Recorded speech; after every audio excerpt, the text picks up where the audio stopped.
இன்றைக்கி காரசாரமான பூண்டு சட்னி எப்படி ரெடி பண்ணுறதுன்னு சொல்லிட்டு பார்க்கலாங்களா. இது தோசை, இட்லி, சப்பாத்தி இந்த மாதிரி எல்லா டிஷ்ஷுக்குமே ஒரு சூப்பரான காம்போங்க.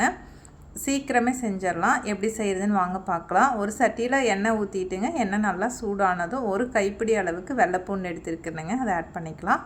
இது கூட ஒரு கைப்பிடி அளவுக்கு சின்ன வெங்காயம் இந்த மாதிரி ரவுண்டாக கட் பண்ணி ஆட் பண்ணிக்கலாம்.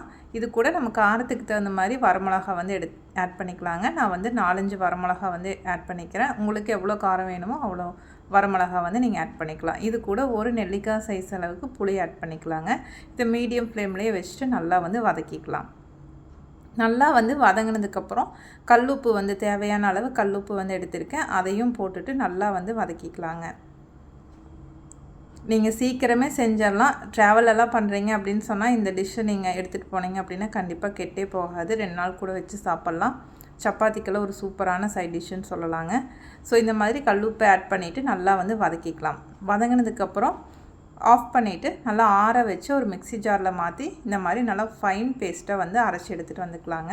பாருங்கள், அரைச்சாச்சு. இது கூட கடுகு எண்ணெய் ஊற்றி கடுகு கருவேப்பிலை போட்டு தாளிப்பொண்ணு போட்டு ஆட் பண்ணி நல்லா கிளறி சர்வ் பண்ணிங்க அப்படின்னா ஒரு சூப்பரான டேஸ்டான காரசாரமான பூண்டு சட்னியோட டேஸ்ட்டு வேறு லெவலில் இருக்குங்க. கண்டிப்பாக உங்கள் வீட்டில் எல்லாருக்குமே ரொம்ப பிடிக்கும். ஒரு தடவை ட்ரை பண்ணி பாருங்கள்.